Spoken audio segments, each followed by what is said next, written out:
Tengan ustedes muy buenas tardes, chavos de la materia de Historia Contemporánea de México. Les hago un muy rápido video, nada más para que tengan presentes las respuestas del examen que aplicamos ayer, para que lo puedan, las respuestas mismas, puedan aplicarlas para estudiar lo que les falte para el examen de mañana. Sin más preámbulo, me lanzo para las preguntas, en este caso del examen A. Todas las que van ahorita son del examen A. La primera pregunta fue: ¿cuál fue la importancia del triunfo de López de Santa Anna sobre el intento de reconquista de Isidro Barradas? Tomen en consideración que en aquella época México no había tenido ningún triunfo, ningún logro importante para remarcar su estructura de identidad, su nacionalismo incipiente. Incipiente significa que apenas está naciendo, que apenas está apareciendo por primera ocasión. Entonces, el hecho de que llegue la información de que los van a querer reconquistar los españoles por el lado de Isidro Barradas representó una muy buena oportunidad para tratar de fomentar esta estructura de identificación con el que fue en su momento el más grande triunfo en su momento de las armas mexicanas. El problema, ya sabemos, es que representa un triunfo de Antonio López de Santa Anna, y esto pues ya no es bien visto en la época contemporánea.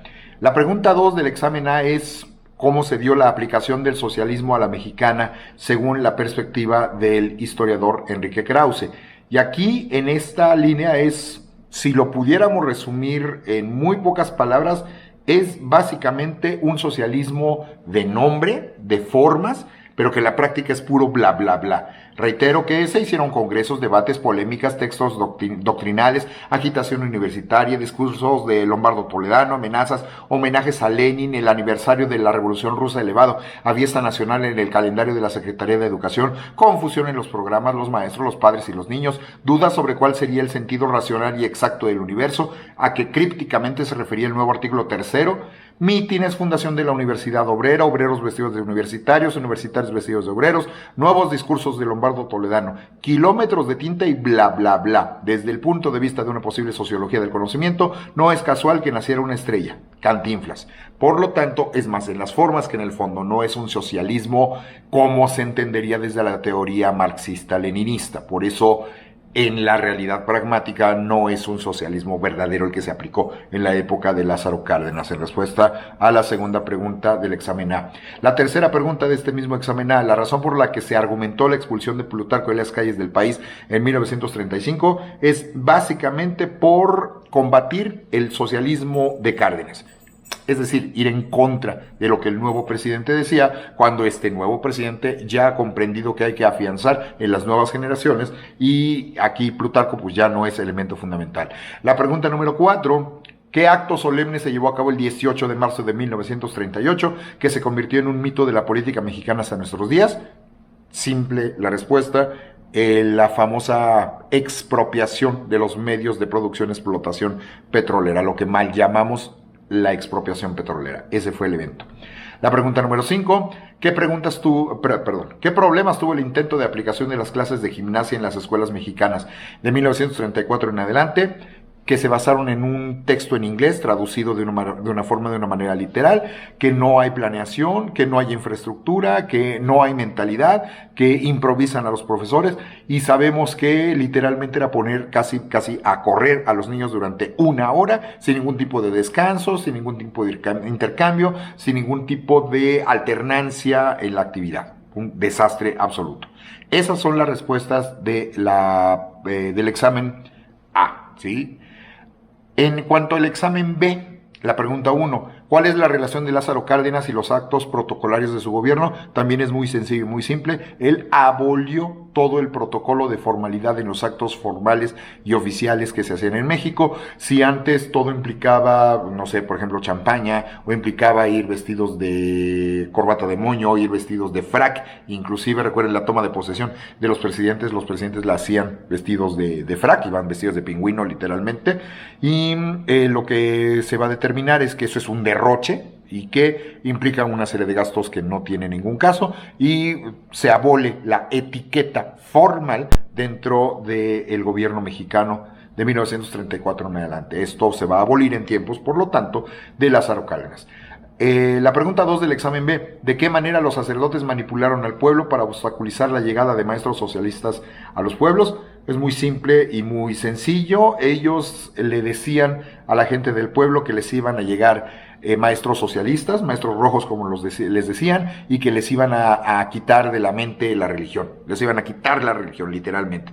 Entonces por esa razón tenemos que va a haber muchos padres de familia que van a reaccionar agrediendo a los maestros, y en los casos más extremos, como también lo llegamos a ver, llegaron a cortarles las orejas a los maestros que llegaban a aplicar esta forma de enseñanza.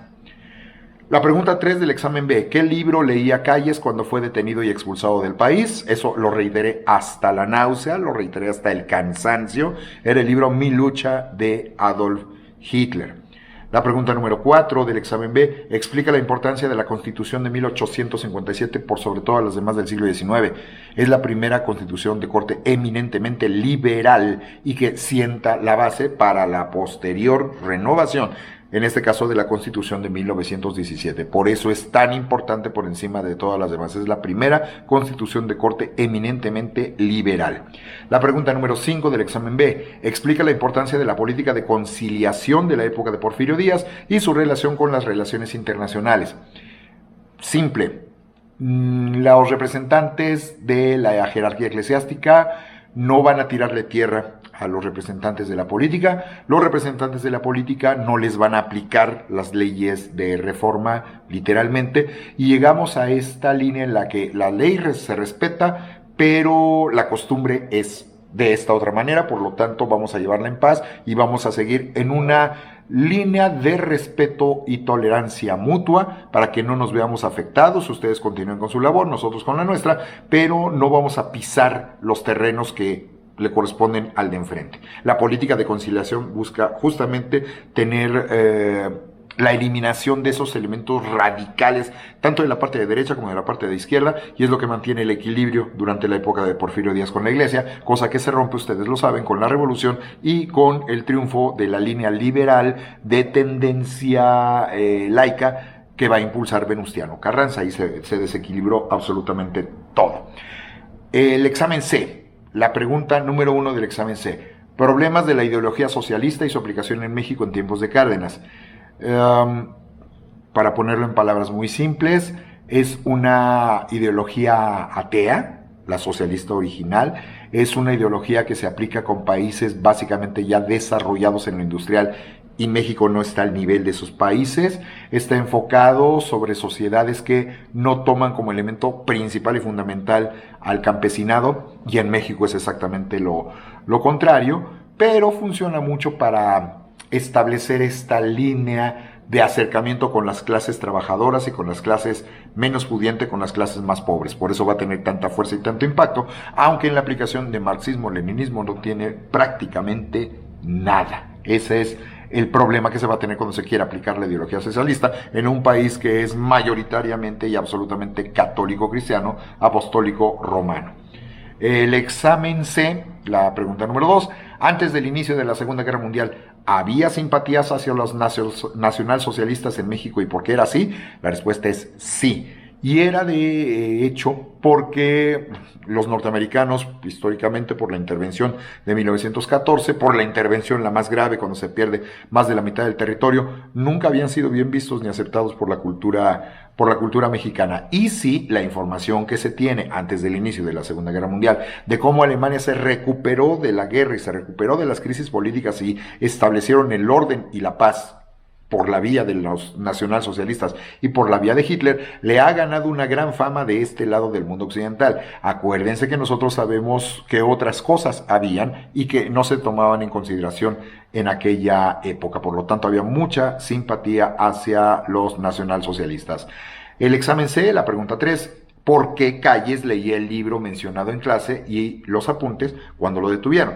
El libro mencionado en clase, consideren ustedes que es el libro Mi lucha, y lo está leyendo porque literalmente se toma como un manual de cómo el Estado puede sacar del hoyo político, económico y social a un país que estaba pero hundido brutalmente, y paso a paso llevarlo hacia la recuperación con un control absoluto por parte de los políticos. Esa es la razón por la que estaba leyendo Plutarco ese libro. Examen C, Pregunta 4, ¿qué es lo que nos muestra el segmento de la película La Rosa Blanca que vimos en clase? Son estos segmentos de cómo reflexionan los gringos, los empresarios gringos, dueños de las empresas petroleras y que no quieren obedecer lo que dice el gobierno, y vimos las imágenes del proceso de la expropiación como tal. El examen C, pregunta 5, importancia de la película Ya en el Rancho Grande como proyección de la imagen de México en el exterior. Es toda esta imagen del mexicano ranchero, vestido de charro, cantante, alegre, tomador, mujeriego, el estereotipo de la mujer abnegada, sumisa, que nunca le dice para nada que no a la pareja, al marido, y siempre hace lo que el marido le dice que tiene que hacer. Y un México que muestra esta versión completamente rural, que es la que se va a terminar exportando hacia el resto del mundo. En el caso del examen D, la pregunta número 1. El manejo de la imagen presidencial del presidente Cárdenas al interior del país, una persona que no es ostentosa, una persona que es sencilla, una persona que es humilde, una persona que respeta mucho a las clases bajas, que respeta mucho a los indígenas, que les provee prácticamente de todo. La imagen que desde gobernador se comenzó a construir cuando se le identifica como Papá Lázaro, que en Tarasco pues, lo identifican como el Tata, ¿no? Por eso el Tata Lázaro. Y entender que es básicamente esta imagen de austeridad, de sencillez, de discursos no extensos, no andar vendiendo cosas demasiado ostentosas y sobre todo capaz de sentarse, echar un taco en el piso con la gente del pueblo, ¿no? Entenderán por qué se rescata tanto la imagen de Lázaro Cárdenas en ese sentido. En el caso del examen D, la pregunta 2, ¿qué les hacían los maestros y a los maestros y a los alumnos faltantes durante las clases que obligatoriamente se impartieron en la Semana Santa en tiempos de Cárdenas? Es muy simple y muy sencillo. A los maestros que faltaban los despedían, a los alumnos que faltaban los expulsaban de la escuela, porque es la forma en la que le tendrían que enseñar a la gente que la Semana Santa es una semana más de clase, es una semana cursiva y no se puede ni brincar ni saltar la ley. No debemos de olvidar que esto fue en tiempos de Cárdenas, ahí es en donde encontramos las contradicciones del modelo. Examen D, pregunta 3. ¿Por qué es tan importante el triunfo de la batalla del 5 de mayo de 1862 por sobre la del 2 de abril de 1867 o el triunfo de López de Santana en San Jacinto? Esto también es muy fácil y muy sencillo. La batalla del 5 de mayo, si bien no fue definitiva, no fue conseguida por ninguna imagen negativa dentro de la historia de México, porque la del 2 de abril, recuerden, el que conduce las fuerzas mexicanas es Porfirio Díaz, que es el gran villano, y San Jacinto, pues fue un triunfo de Antonio López de Santana, que es el otro traidor a la patria. El 5 de mayo, pues el vencedor es literalmente Ignacio Zaragoza, que sigue fielmente las órdenes del presidente Benito Juárez, y por eso se convierte en algo mucho más importante el triunfo de la batalla del 5 de mayo de 1862. La pregunta 4 del examen D. ¿Qué consecuencias negativas para México tuvo la expropiación de los medios de explotación del petróleo y que no suelen referirse? Básicamente la respuesta de los extranjeros, que recuerden que fue México quiere petróleo, vamos a ahogar a México en su petróleo, y la respectiva devaluación que posteriormente les lleva a tener que negociar ciertas cosas con los norteamericanos para que ya no siga sucediendo esto. El examen D, pregunta 5. ¿Toda la población aceptó la llegada de refugiados españoles a México de 1938 en adelante? Y de no ser así, ¿qué argumentaban en su contra? La respuesta es que no todos lo aceptaron, y lo que se argumentaba es que son de izquierda, que se argumenta que son socialistas. Aunque fueran republicanos, se aliaron con los socialistas, y ustedes saben lo que representaba en aquella época acusar a alguien de ser socialista. En el caso ya del último examen, el examen E, la pregunta 1, ¿qué es el populismo acorde al video Aprender Volando de Gloria Álvarez? Es sencillo, nada más es cuestión de recordar. El populismo se ve como una tendencia política que pretende atraerse a las clases populares, pero que tiene tintes paternalistas y de orientación autoritaria. Básicamente es dar grandes obras para el pueblo, sí, pero todo controlado absolutamente por el Estado. En el caso de la pregunta número 2 del examen E, menciona dos tipos de relaciones internacionales establecidas por México a partir de 1822. Recuerden que es por cuestión fronteriza, recuerden que puede ser por cuestión espiritual, por mencionar los dos ejemplos más importantes y que más les llamaron la atención, o por antigua identificación como colonias, ¿no? O por intereses políticos. Entonces, básicamente, estos vienen siendo dos de los ejemplos de tipo de relación internacional establecida por México a partir de 1822. La pregunta 3 del examen E, ¿qué decidieron los titulares de la Gran Logia de York respecto a las logias mexicanas en 1935? Que no las iban a reconocer a menos que se suscribieran a esa lógica. Si ellas son creadas pero no se inscriben ni piden autorización, no se les va a dar el reconocimiento oficial. Esa fue simple y sencillamente la razón que se argumentó. La pregunta 4 del examen E, ¿cuál es la importancia de la expropiación de los bienes de explotación del petróleo de 1938? Que se argumenta y se presenta como si fuera la expropiación del petróleo, cuando eso no aplicaba, y se convierte nada más en la base de la defensa del nacionalismo y que se sigue utilizando hasta nuestros días cuando argumentamos lo que representa Pemex. Es nada más el gran mito del nacionalismo mexicano que sigue manejándose hasta nuestros días. Y finalmente la pregunta 5 del examen E explica la importancia del cónsul de México en Marsella, Gilberto Bosques.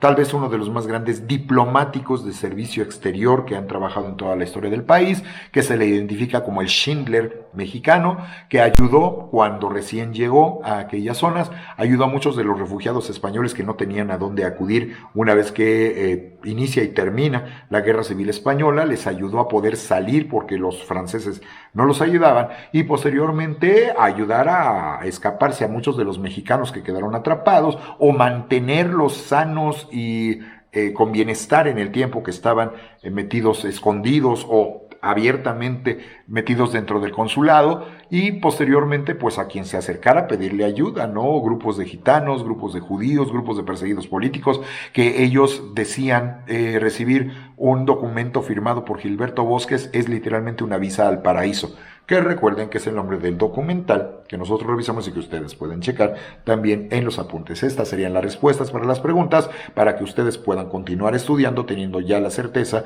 de cuáles son las respuestas correctas que han de manejarse independientemente si las contestaron correctamente o no directamente en el examen.